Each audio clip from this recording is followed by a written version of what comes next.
नमस्कार बच्चों, कैसे हैं आप सब। आशा करती हूँ आप सभी अच्छे होंगे, स्वस्थ होंगे, खुश होंगे और अपनी पढ़ाई भी अच्छे से कर रहे होंगे। जैसा कि आप सभी जानते हैं, मैं हूँ आपकी हिंदी की अध्यापिका और मैं स्वागत करती हूँ आप सभी का आईसीटी वर्चुअल क्लासरूम में। और आज हम यहाँ पर एकत्रित हुए हैं पढ़ने के लिए क्लास 12th की हिंदी। क्लास 12th की हिंदी में हम यहाँ पर सॉल्व कर रहे हैं अपना सैंपल पेपर, जो कि है हमारा 2022 का, यानी कि 2022 का।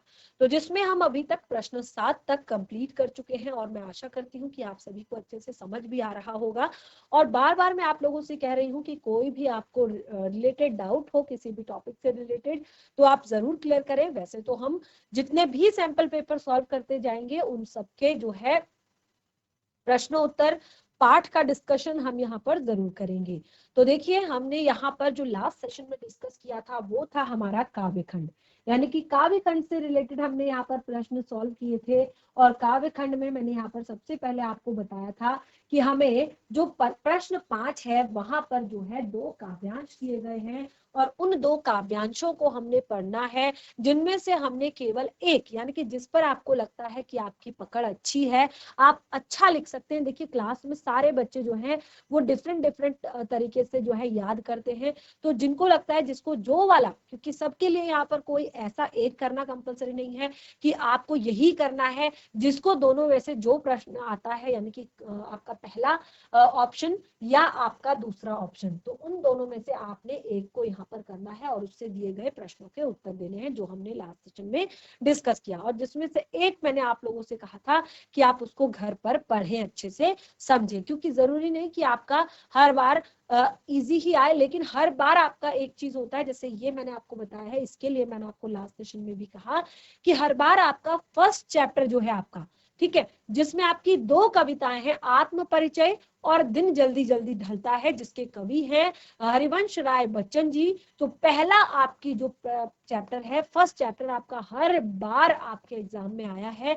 तो यानी कि आपको दूसरे ऑप्शन में भले ही कुछ भी दिया हो, लेकिन आपको एक चीज के लिए तैयार रहना है कि जो आपका पहला ऑप्शन होगा उसमें आपकी पहली कविता, चाहे वो आत्म परिचय से हो, चाहे वो दिन जल्दी जल्दी ढलता से हो, काव्यांश जरूर आएगा। और उसमें आपका जो प्रश्न आएगा, एक कवि और कविता का नाम, वो भी आपने याद करना है। और भाव सौंदर्य या फिर आपका भाव स्पष्ट करना या दिए गए प्रश्नों के उत्तर देना, वो आपको याद करके रखना है अच्छे से। क्लियर हुआ?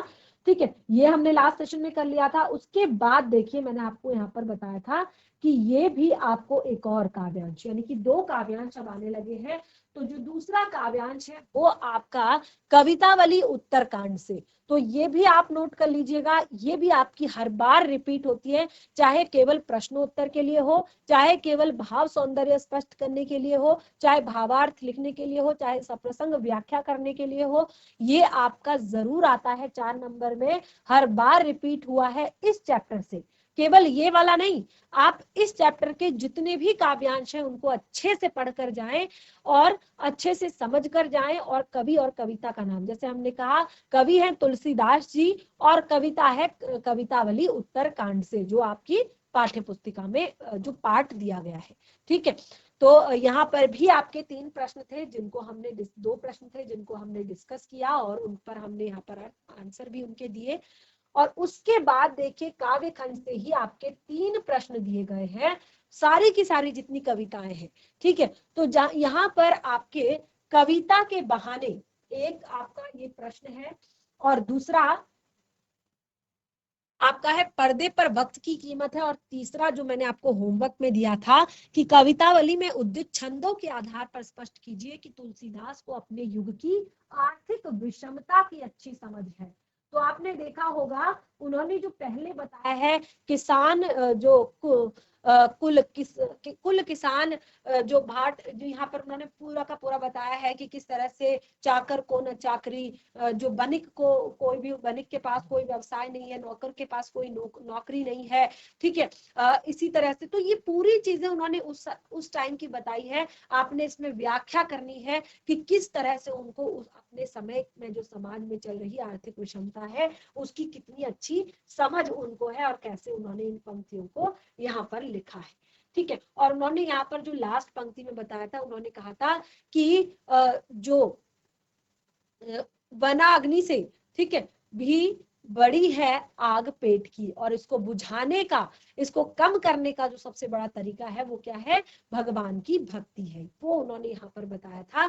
तो उस प्रश्न का अर्थ आप, इस प्रश्न का अर्थ आप उस पहले वाले जो हमारा पहला इस पाठ्य पुस्तिका में इस कवितावली के उत्तरकांड से लिया गया पहला आपका जो छंद है वो उसमें आप इसका आंसर देख सकते हैं।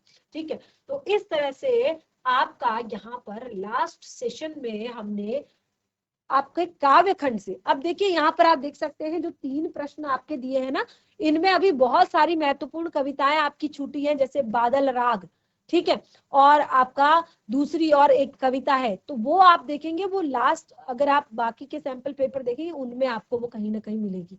और बादल राग से भी आपके बहुत सारे काव्यांश कई बार आए हुए हैं, तो उनको भी हम अच्छे से पढ़ेंगे जो नेक्स्ट सैंपल पेपर हम यहाँ पर लेंगे। यानी कि कविताएं जितनी भी आई हैं अभी आपके पाठ्य पुस्तिका में है, सबको एक एक बार अच्छे से पढ़ लें, समझ लें, एक एक काव्यांश को पढ़ लें, कवि का नाम याद कर लें, कविता का नाम याद कर लें, थोड़ा सा जो आपको भाषागत एक तरह से विशेषता जो उसमें दी गई है या काव्य की विशेषता जो दी गई है उसको जरा सा समझ लें। ठीक है, इसीलिए मैं बार बार कह रही हूँ कि चैप्टर से रिलेटेड कोई भी डाउट हो तो जरूर क्लियर करें। तो ये था हमारा काव्य खंड। अब हम शुरू करने जा रहे हैं प्रश्न 8 जो कि आपके गद्य खंड से रिलेटेड है। प्रश्न 8 हम यहाँ पर पढ़ेंगे, ये आपके गद्य खंड से रिलेटेड एक गद्यांश यहाँ पर दिया गया है, और इस गद्यांश को एक बार हम यहाँ पर अच्छे से पढ़ेंगे। अब देखिए गद्यांश है, इन बातों को आज, ठीक है, यहाँ पर जो ये गद्यांश है इसको एक बार पढ़ लीजिए, फिर आप समझिएगा कि कौन से चैप्टर से ये दिया गया है, तब आपके दिमाग में एकदम से सारे आंसर आ जाएंगे। ठीक है, इन बातों को आज से 50 से ज्यादा बरस होने को आए हैं, पर ज्यों त्यों मन पर दर्ज है। कभी कभी कैसे कैसे संदर्भों में ये बातें मन को कचोट जाती है, हम आज देश के लिए क्या करते हैं। मांगे हर क्षेत्र में बड़ी बड़ी हैं, पर त्याग के नाम पर कहीं पर नामो निशान नहीं। देखिए ये आज के बारे में बताया गया है कि किस तरह से मांगे तो हर देश हर क्षेत्र में आज है। ठीक है, देखिए इन बातों का आज से 50 से ज्यादा बरस होने को आए हैं। कौन सी बातें, जब आप पूरे काव्यांश को पढ़ेंगे तो आपको अच्छे से समझ आएगा। तो यहाँ पर देखिए बताया गया है, तो ये चीजें जो है वो हमारे मन पर बनी हुई है। कभी कभी कैसे कैसे संदर्भों में ये बातें मन को कचोटती हैं। कौन सी बातें, कि हम आज देश के लिए क्या कर रहे हैं, यानी कि हमने अपने देश के लिए क्या किया है। अब देखिए ये आप देखेंगे जो हमारी इस जो जिस पाठ से ये लिया गया है, अब आपको वो पाठ धीरे धीरे समझ आएगा। ठीक है, क्योंकि कई बार हमें पूरा का पूरा गद्यांश याद नहीं रहता। तो हमने आज अपने देश के लिए क्या किया है, मांगे तो हमारी बहुत बड़ी बड़ी हैं, लेकिन त्याग के नाम पर बिल्कुल कुछ नहीं है। अपना स्वार्थ आज एकमात्र लक्ष्य रह गया है। हम हम चटकारे लेकर इसके या उसके भ्रष्टाचार की बातें करते हैं। देखिए केवल अपना स्वार्थ सिद्ध करना, ठीक है, अपने स्वार्थ की बातें करना, ये आजकल हमारा लक्ष्य है, और हम दूसरों के भ्रष्टाचार की बातें चटकारे लेकर करते हैं।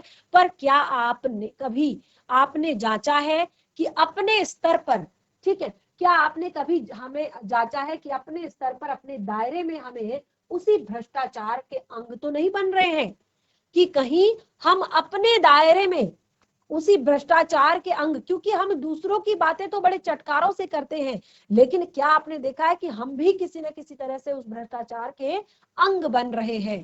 काले मेघा दल के काले मेघा दल के दल उमड़ते हैं, पानी झमाझम बरसता है, पर गगरी फूटी की फूटी रह जाती है, बैल प्यासे के प्यासे रह जाते हैं। आखिर कब बदलेगी ये स्थिति। तो ये है हमारा गद्यांश। तो देखिए अब यहाँ पर आपको थोड़ा सा लग रहा होगा कि क्योंकि यहाँ पर शब्द दिया है काले मेघा के दल, तो ये आपका चैप्टर है काले मेघा पानी दे, और इसके लेखक हैं धर्मवीर भारती जी, जो कि ये आपका जो आपका एक गद्यांश दिया गया है आपके गद्य खंड के चैप्टर से। ठीक है, अब देखिए यहाँ पर जो प्रश्न है, प्रश्न क्या है कि लेखक के मन को कौन सी बात कचोट जाती है। ठीक है, तो यहाँ पर क्या प्रश्न है कि लेखक के मन को कौन सी बात कचोट जाती है। तो लेखक के जो मन को सबसे मेन बात कचोट जाती है कि आज के समय में जब हम बड़ी बड़ी मांगे रखते हैं, ठीक है, हमारी मांगे जब बड़ी बड़ी हैं, तो उस टाइम पे हम अपने देश के लिए क्या कर रहे हैं, यानी कि हमारा क्या योगदान है। जैसे उन्होंने देखा कि छोटे छोटे बच्चे जब बहुत टाइम तक पानी नहीं बरसता है, तो किस तरह से आध्यात्म का सहारा लेकर कि किस तरह से वो इंद्र भगवान को प्रसन्न करने के लिए पूरी गर्मी में नंग धड़ंग होकर जो है सड़कों पर घूमते हैं और कीचड़ में लोटपोट होते हैं, और घरों में महिलाएं जो होती हैं उसको शुभ मानती है, यानी कि उनको अच्छा माना जाता है, बजरंग दल उनको नाम दिया जाता है। और ऊपर से फिर उसमें उनको उनके ऊपर मेंढक मंडली भी उन्हें कहा जाता है, और फिर ऊपर से उनके ऊपर पानी बरसाया जाता है। और वो पानी देखिए, जिसके घर में केवल एक ग्लास पानी पीने के लिए है, वो पानी भी वो उस पर डाल देते हैं, ये सोच कर कि कम से कम इंद्रदेव प्रसन्न होंगे और क्या करेंगे, पानी बरसाएंगे। ठीक है, तो इतनी सारी चीजें वो लोग उस टाइम पे कर रहे हैं। लेकिन आज जब हमारे पास बहुत सारी चीजें हैं कि हम कर सकते हैं, लेकिन मांगे हमारी बड़ी बड़ी है, लेकिन हमारे त्याग का कहीं कोई नामो निशान नहीं है। यानी कि हम त्यागना कुछ नहीं चाहते हैं, और हमारा जो स्वार्थ है यही हमारा एकमात्र लक्ष्य है। ठीक है, यही हमारा एकमात्र लक्ष्य रह गया है, यानी कि अपना स्वार्थ सिद्ध करना हमारा एकमात्र लक्ष्य रह गया है। तो ये बातें जो है लेखक को बहुत ज्यादा कचोटती है, यानी कि लेखक को ये बातें बहुत दुख देती है कि आज का इंसान जो है दूसरों की समस्याओं से, दूसरों की प्रॉब्लम से, दूसरों की परेशानियों से किसी को कोई लेना देना नहीं, सब केवल अपने स्वार्थ को सिद्ध करने के लिए काम करते हैं। तो देखिए इस तरह से हमारा पहला प्रश्न यहाँ पर क्लियर होता है। तीनों प्रश्न आपने यहाँ पर करने हैं और 2 नंबर का आपका एक प्रश्न है। ठीक है, तो पहला प्रश्न यहाँ पर क्लियर हुआ। अगला प्रश्न है, भ्रष्टाचार की बातें करते समय हम क्या नहीं जांचते हैं। भ्रष्टाचार की बातें करते समय हम क्या नहीं जांचते हैं। तो देखिए, हम भ्रष्टाचार की बातें तो आए दिन करते हैं और बड़ी बड़ी बातें करते हैं, बहस करते हैं, लेकिन भ्रष्टाचार करते वक्त हम ये नहीं जांचते कि क्या हम तो कभी इस भ्रष्टाचार के दायरे में नहीं फंस रहे हैं, क्या हम अपने लेवल पर ठीक है। क्योंकि हर इंसान जो है बातें सब करता है, लेकिन कोई भी इंसान इसको खत्म करने की नहीं सोचता, क्योंकि हर इंसान को जल्दी है अपना काम करवाने की, और वो अपने लेवल पर अपने तरीके से भ्रष्टाचार करता रहता है। यानी कि देखिए, भ्रष्टाचार क्या है।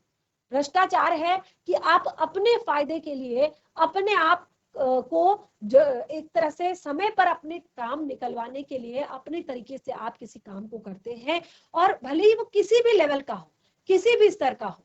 ठीक है, तो हम कहीं एक तरह से हम अपने आप को नहीं जांचते हैं, क्योंकि सबसे जो चीज शुरुआत जो होती है किसी चीज की, अगर हर एक इंसान, प्रत्येक मनुष्य अगर ये सोच ले कि पहले मैं अपने आप को ठीक करूंगा, पहले मैं अपने अंदर की बुराइयां मिटाऊंगा, पहले मैं अपने अंदर का भ्रष्टाचार मिटाऊंगा, तो तब जाकर ये भ्रष्टाचार जो है अपने आप मिट जाएगा। लेकिन अपने आप को कोई नहीं जांचता, सब दूसरों के भ्रष्टाचार की बातें करते हैं, और इस कारण जो है ये बहुत बड़ी एक परेशानी का सबब है कि आज तक जो है ये भ्रष्टाचार जो है बढ़ता ही जा रहा है, कम नहीं हो रहा है। ठीक है, तो ये हमने यहाँ पर दूसरा उत्तर पढ़ा। इसमें आप और भी बहुत सारी बातें लिख सकते हैं और भी बातें यहाँ पर बता सकते हैं।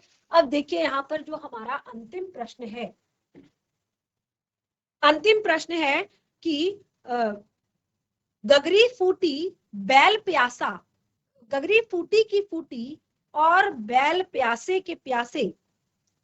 देखिए, यहाँ पर रह जाने का इस वाक्य में आपने देखा होगा, जो लास्ट हमारी पंक्ति थी कि ऐसा होता है कि गगरी फूटी की फूटी रह जाती है और बैल प्यासे के प्यासे रह जाते हैं। इस बात का आश्रय स्पष्ट आपने करना है, इस बात के बारे में आपने बताना है कि किस तरह से यहाँ पर जो गगरी है वो फूटी की फूटी रह जाती है और बैल प्यासे के प्यासे रह जाते हैं। अब देखिए, यहाँ पर ये बताया गया है कि जो हमारा मेन जो गगरी, जैसे हमने कहा, जो हमारे काम की चीज है वो क्या हो जाती है, वो खत्म हो जाती है, यानी कि किसी भी चीज की जो हमें नीड है, जो जरूरत है, उस काम तक हम पहुंच नहीं पाते हैं, और जो इंसान होता है वो उस काम से एक तरह से अधूरा रह जाता है, इंसान का जो काम है वो अधूरा रह जाता है। तो यहाँ पर इस प्रश्न को आप एक बार घर पर पढ़ें और इसको अच्छे से, इसका आशय स्पष्ट करने की कोशिश करें, जिससे आपको चैप्टर भी एक बार अच्छे से रिवाइज हो जाएगा,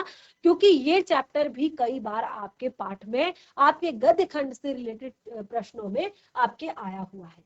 तो इस तरह से इसको आप एक बार रिवाइज करें, इसको एक बार अच्छे से पढ़ें। ठीक है, तो चलिए आगे बढ़ते हैं। पहला प्रश्न हमने प्रश्न 8 जो है यहाँ पर कर लिया है, और इसमें भी आपको दो ऑप्शन, जैसे मैंने आपको बताया कि इसमें भी आपको दो ऑप्शन दिए गए हैं। दो ऑप्शन यानी कि इसमें से भी आपने केवल एक ही करना है। ठीक है, अब जैसे आप यहाँ पर देख रहे हैं जो आपका दूसरा प्रश्न है, ठीक है, आपका दूसरा प्रश्न क्या है? दूसरा प्रश्न है, जाति प्रथा को यदि श्रम विभाजन मान लिया जाए। देखिए ये आपके ऑप्शन में है, लेकिन इसको भी आपने पढ़ना है, क्योंकि ये भी आपका बहुत ही ज्यादा महत्वपूर्ण टॉपिक है। जाति प्रथा को यदि श्रम विभाजन मान लिया जाए तो यह स्वाभाविक विभाजन नहीं है। ठीक है, जाति प्रथा को यदि श्रम विभाजन मान लिया जाए तो ये एक स्वाभाविक विभाजन नहीं है, क्योंकि यह मनुष्य की रुचि पर आधारित नहीं है। अब आप यहाँ पर ध्यान से समझिएगा कि यहाँ पर क्या बताया है कि जाति प्रथा जो है, यदि उसको श्रम विभाजन, अगर देखिए यहाँ पर कि अगर आप उच्च जाति के हैं, अगर आप एक तरह से आपको ये काम करना है, आप इस जाति के हैं, आपको ये काम करना है, आप उस जाति के हैं, आपको ये काम करना है, तो अगर इस तरह से विभाजन किया जाए तो इसे स्वाभाविक विभाजन नहीं माना जाएगा। क्यों इसको स्वाभाविक विभाजन नहीं माना जाएगा? क्योंकि यह मनुष्य की रुचि पर आधारित नहीं है। अब देखिए जरूरी नहीं कि सबको जो है टेलर ही बनना हो, जरूरी नहीं कि सबको एक तरह से किसानी करनी है, जरूरी नहीं कि सबको बढ़ईगिरी करनी है, जरूरी नहीं कि सबको आपका दूसरे काम जो होते हैं वो करने हैं। ठीक है, क्योंकि जो इंसान उस काम को ज्यादा अच्छे से करता है जिसमें उसकी रुचि होती है, जिसमें उसका इंटरेस्ट होता है, भले ही वो फिर किसी भी जाति का हो, किसी भी धर्म का हो, किसी भी एक तरह से प्रथा से, वो किसी भी धर्म से वो रिलेट करता हो। ठीक है, क्योंकि उसके अंदर रुचि होगी, इंटरेस्ट होगा, तो वो अपने काम में नई नई चीजें वो खोजेगा, अपने काम को नए नए तरीके से करने के बारे में सोचेगा, और उसमें मन लगा रहेगा, और वो अपने काम में बिल्कुल 100% देगा, क्योंकि उसमें उस काम में उसकी रुचि है। ठीक है, अगर हम उसको उसकी रुचि के अनुसार काम नहीं देंगे, यानी कि हम उसको उस पर काम थोपेंगे कि नहीं तुम्हारे पिताजी किसान थे तो तुम्हें भी खेती करनी है, तुम्हारे पिताजी पंडित हैं तो तुम्हें भी पंडिताई करनी है, या तुम्हारे पिताजी एक तरह से जो अलग अलग काम होते हैं, बढ़ईगिरी या जो भी और बहुत सारे काम होते हैं हमारी जाति या हमारे धर्म से रिलेटेड या इस तरह से, तो अगर हम इस तरह से कहेंगे कि वही काम आपको करना है, तो वो क्या होगा कि ये जानबूझकर थोपना, क्योंकि आपका इंटरेस्ट नहीं है, आपका इंटरेस्ट किसी और चीज में है, तो ये स्वाभाविक विभाजन नहीं है।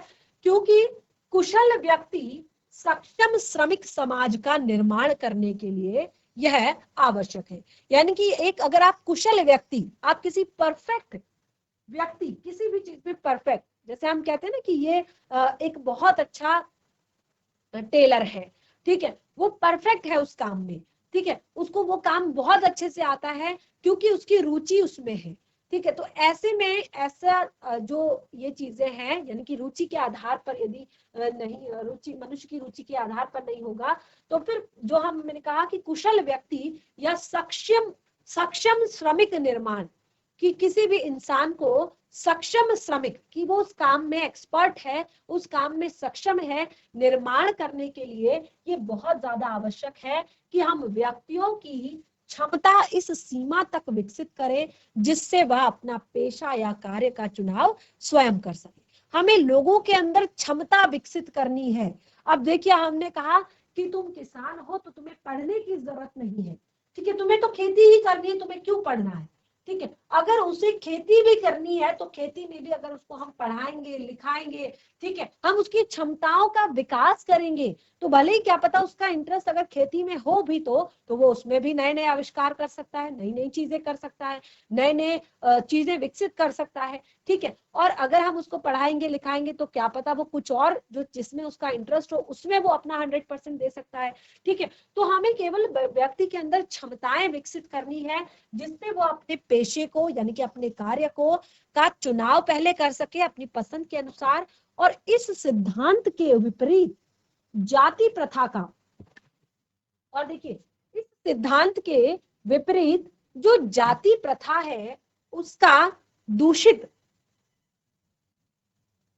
सिद्धांत यह है कि इससे मनुष्य के प्रशिक्षण अथवा इसकी निजी क्षमता का विचार किए बिना दूसरे ही दृष्टिकोण जैसे माता पिता के सामाजिक स्तर के अनुसार पहले से ही अर्थात गर्भधारण के समय से ही मनुष्य का पेशा निर्धारित किया जाता है। तो देखिए, तो यहाँ पर हमने क्या बताया कि जो दूषित सिद्धांत है, इस सिद्धांत के विपरीत जो है, जो हमने अभी बताया, इस सिद्धांत के विपरीत जो जाति प्रथा है, उस जाति प्रथा का सिद्धांत यह है कि इसमें मनुष्य के प्रशिक्षण अथवा उसकी निजी क्षमता का विचार किए बिना, ठीक है, किसी भी व्यक्ति के प्रशिक्षण के बारे में कि उसकी ट्रेनिंग के बारे में विचार किए बिना दूसरे ही दृष्टिकोण जैसे कि उसके माता पिता का जो सामाजिक स्तर है, यानी कि जिस लेवल पर उसके माता पिता है, उसके माता पिता का सामाजिक स्तर देखकर, और साथ ही पहले से ही यानी कि गर्भ कोई भी उसकी निजी क्षमता कि वो उस लायक है भी या नहीं, या उस काम को कर सकता है या नहीं कर सकता, या बिल्कुल इन सब चीजों को छोड़कर जो दूसरा दृष्टिकोण होता है, यानी कि इनके माता पिता का समाज में क्या लेवल है, क्या स्टेटस है, क्या स्थिति है, और उसी से ही गर्भधारण से पहले ही यानी कि जन्म से पहले जब वो गर्भ धारण करता है उसी समय उसका पेशा निर्धारित कर दिया जाता है, यानी कि सोच लिया जाता है कि ये बड़े होकर ये करेगा, ठीक है ना, कि इसने भी बड़े होकर यही काम करना है। तो ये सब चीजें सोच ली जाती है, तो ये जाति प्रथा है। अब देखिए, बहुत ही इजी सा प्रश्न है, सेम 2-2 नंबर के प्रश्न हैं और आपको तीनों प्रश्न करने हैं यहाँ पर, यानी कि 6 नंबर आपको मिलेंगे। तो बहुत ही इजी है अगर आपने बहुत अच्छे से समझा कि जाति प्रथा को स्वाभाविक श्रम विभाजन क्यों नहीं माना जा सकता। तो पहली ही लाइन में उत्तर यहाँ पर दिया है कि जाति प्रथा को स्वाभाविक श्रम विभाजन नहीं माना जा सकता क्योंकि यहाँ पर व्यक्ति के, जैसे क्या पढ़ा था हमने यहाँ पर, क्योंकि ये सब चीजें मनुष्य के रुचि पर आधारित नहीं होती, क्योंकि यदि मनुष्य के रुचि पर आधारित ये सब चीजें होंगी, रुचि पर आधारित उसका श्रम विभाजन होगा, तो फिर क्या होगा, वो जिस क्षेत्र में काम कर रहा है वो उसमें बहुत अच्छा करेगा, यानी कि वो एक कुशल श्रमिक बनेगा, वो एक कुशल व्यक्ति बनेगा जिस काम को भी वो कर रहा है, ठीक है। और यानी कि वो एक अच्छे समाज का निर्माण करेगा। और इसीलिए या इसके विपरीत जो है जाति प्रथा जो है वो क्या करती है, वो व्यक्ति के जन्म से पहले ही उसके माता पिता के स्तर के अनुसार उसके गर्भधारण के समय से ही उसका पेशा निर्धारित कर देती है, जो कि बिल्कुल भी स्वाभाविक विभाजन नहीं माना जा सकता, ठीक है। तो ये हम पहले प्रश्न का उत्तर लिखेंगे। अब देखिए, सक्षम श्रमिक समाज का निर्माण करने के लिए क्या आवश्यक है। तो सक्षम श्रमिक निर्माण करने के लिए हमें आवश्यक है कि हम श्रम विभाजन जो करें वो व्यक्ति की क्षमता और कुशलता के आधार पर करें, व्यक्ति की क्षमताओं पर विचार करके करें कि ये व्यक्ति इन सब चीजों को कर पाएगा या नहीं कर पाएगा। या इस तरह से देखिए, हम चाहेंगे कि एक व्यक्ति डॉक्टर है और वो चाहेगा कि उसका बेटा भी डॉक्टर बने, ठीक है, तो क्या ऐसा पॉसिबल है।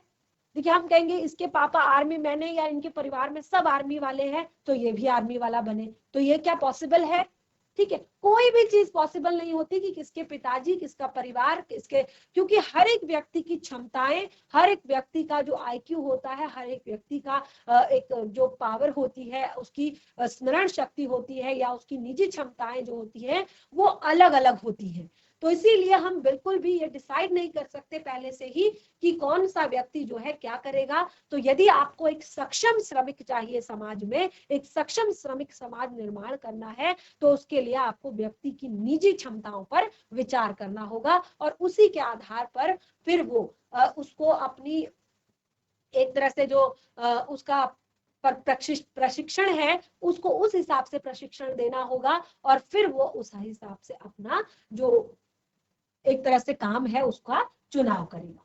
ठीक है, तो ये सब चीजें हैं। अगला है जाति प्रथा का दूषित सिद्धांत क्या है। बहुत ही सुंदर, केवल 3 प्रश्न यहाँ पर दिए गए हैं और मुझे लगता है इतने ज्यादा इजी है कि आप आसानी से उत्तर देकर पूरे 6 नंबर यहाँ पर प्राप्त कर सकते हैं।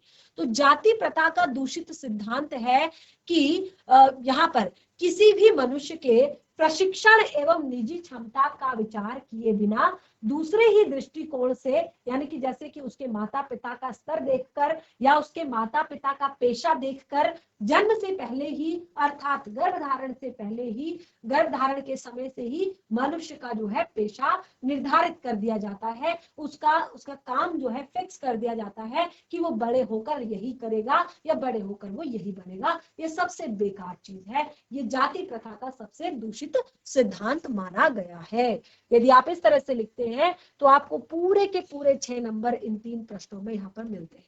तो दोनों ऑप्शन मैंने यहाँ पर एक्सप्लेन कर दिए हैं और आप जरूर एक बार घर पर इन पाठों को एक बार पढ़ लीजिए, केवल एक बार रीड कर लीजिए।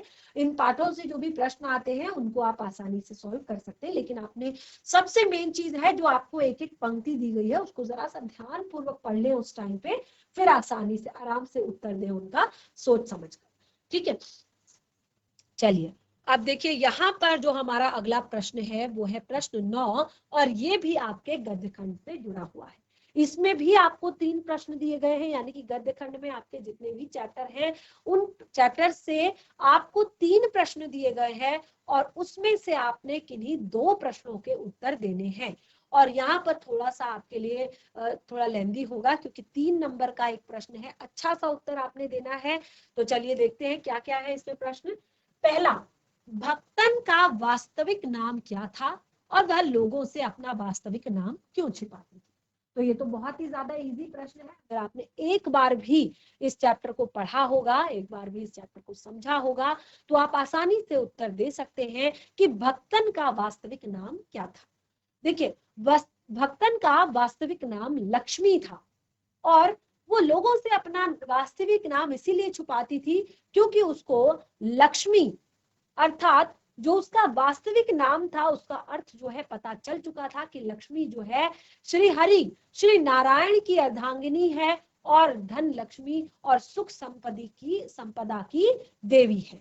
और उसका जीवन जो है या उसका जो एक तरह से जिस तरह से उसका एक चल रहा है जीवन, वो इन सब चीजों से बिल्कुल विपरीत है, बिल्कुल अलग है। और इस तरह से इसीलिए यानी कि उसका कुछ भी उस नाम से उसके जीवन में जो चीजें हो रही हैं उससे कुछ भी मैच नहीं करता है, उससे कुछ भी नहीं मिलता और इस तरह से उसको लगता है कि ये सब चीजें जो हैं बेकार है और उसको लगता है कि अगर कभी वो इस तरह का अपना नाम अगर किसी को बताती है तो लोग उसका मजाक बनाएंगे, लोग उस पर हंसेंगे और इसीलिए वो अपना वास्तविक नाम किसी को नहीं बताती है। ठीक है, तो आप ये जरूरी चीजें यहाँ पर लिखें। और उसके बाद देखिए यहाँ पर अगला प्रश्न, बाजारूपन से क्या तात्पर्य है। देखिए ये हमारा जो चैप्टर है ये बाजार दर्शन हमारा चैप्टर है और इसमें प्रश्न दिया गया है बाजारूपन से क्या तात्पर्य है और बाजार की सार्थकता किसमें है। ठीक है, यहाँ पर प्रश्न है बाजारूपन से क्या तात्पर्य है और बाजार की सार्थकता किसमें है। बहुत ही महत्वपूर्ण प्रश्न और हमेशा ही आएगा, इस तरह का प्रश्न एक जरूर आता है इस चैप्टर से। देखिए बाजारूपन, बाजारूपन से यहाँ पर तात्पर्य है कि जब हम बाजार जाते हैं, ठीक है, तो जब हम बाजार जाते हैं तो आपने देखा होगा कि किस तरह से जो बाजार में चीजें होती हैं वो किस तरह से हमें हम आकर्षित करने के लिए, हमें अपनी तरफ खींचने के लिए किस तरह से बाजार में एक तरह से फैलाई जाती हैं या दिखाने के लिए लगाई जाती हैं या एक तरह से बाजार को किस तरह से सजाया जाता है। ठीक है, और किस तरह से उसका एक मूक निमंत्रण आपको आता है कि आओ मुझे लूटो, मुझे ले लो। ठीक है, तो इस तरह से ये है आपका एक बाजारूपन, यानी कि किस तरह से बाजार जो है आपको एक मुख निमंत्रण देता है। और ये सारी चीजें तभी ज्यादा सार्थक है। देखिए ये चीजें हमने कहा कि कई बार क्या होता है कि हम बाजार जाते हैं और हमारा जो है एक तरह से जेब भरी होती है लेकिन मन खाली होता है। ठीक है, जेब भरी होती है और मन खाली होता है तो हम क्या करते हैं, कुछ भी अटरम सटरम, क्योंकि हमें पता नहीं है कि हम एक्चुअली में क्या खरीदने जा रहे हैं, हमें नहीं पता है कि हमारी नीड क्या है, हमारी आवश्यकता क्या है। तो हम जो भी हमें बाजार में अच्छा दिखता है, क्योंकि बाजार का तो ये काम है लोगों को अपनी ओर आकर्षित करना, लोगों को एक मूक आमंत्रण देना। ठीक है, तो हम क्या करते हैं, कुछ भी चीजें हम खरीद लेते हैं और एक तरह से अपना जो पैसा है वो अनावश्यक रूप से व्यर्थ में एक तरह से लुटा देते हैं। तो इसमें बाजार की कोई सार्थकता नहीं है। बाजार की सार्थकता है यदि आप बाजार जाते हैं और आप उससे आवश्यक वस्तुएं खरीदते हैं, यानी कि जब आपका एक तरह से मन भरा हुआ रहता है, यानी कि आप एक लिस्ट बनाकर जाते हैं और बाजार से वो सामान खरीदते हैं और उसको लेकर आते हैं, वो आपकी आवश्यकता, वो आपके काम आता है। जैसे आपने यहाँ पर देखा कि लेखक ने एक यहाँ पर एग्जाम्पल दिया है, जो खट्टी मीठी जो इमली बेचने वाले जो अंकल होते हैं, चाचा होते हैं, उनका, कि किस तरह से वो बाजार जाते हैं और वहां से वो सामग्री केवल लेकर आते हैं, काला नमक, और केवल 6 पैसे में उनकी एक दिन का कमाई जो है वो 6 पैसा है। अगर वो 6 पैसे से 1 रुपए का भी उनका जो चूरन जो है बच जाता है, तो उस चूरन को वो मुफ्त में बच्चों को बांट देते हैं, वो उस चूरन से पैसे नहीं बनाते हैं। यानी कि उनको, वो बाजार जाते हैं, कुछ भी उन्हें नहीं दिखाई देता, वो उस जगह पर जाते हैं जहां पर उनको काला नमक मिलता है, खट्टा या आम रस मिलता है, या जो भी चीजें वो चूरन जिसमें बनाते हैं, तो केवल वो चीजें वो खरीदते हैं और फिर चूरन बनाते हैं, फिर बाजार में बेचते हैं और उसके बाद अगले दिन वो फिर वही काम करते हैं। तो उनको बाजार के इस जो एक तरह से चकाचौंध है या क्या चीजें बाजार में है, उसके अलावा उनसे उन्हें कोई लेना देना नहीं। तो यही चीजें हैं बाजार की। यहाँ पर अपने प्रश्न 9 का 2 प्रश्न तो हल कर लिए हैं। अगला प्रश्न है हमारा, नमक की पुड़िया ले जाने में साफिया के मन में क्या द्वंद था। तो जरा इस चैप्टर को एक बार घर से पढ़कर आए, क्योंकि कई बार इस पाठ से भी आपको एक पठित गद्यांश यहाँ पर आ जाता है। जिस तरह से आपको 2 गद्यांश यहाँ पर दिए गए हैं, तो घर पर इस पाठ को एक बार रिवाइज करें। फिर उसके बाद नेक्स्ट सेशन में हम इस प्रश्न को यहाँ पर डिस्कस करेंगे और साथ ही बाकी के आपके गद्यांश से जुड़े हुए और आपकी सेकंड बुक जो आपकी यहाँ पर है वितान भाग 2, उससे भी यहाँ पर लॉन्ग क्वेश्चन आपके आए हैं, दीर्घ उत्तरीय प्रश्न यहाँ पर आए हैं, उनको भी डिस्कस करेंगे। तो इस तरह से हमारा आज का सेशन यहीं पे समाप्त होता है। हम मिलेंगे अपने नेक्स्ट सेशन में, तब तक के लिए धन्यवाद। आपका दिन शुभ हो।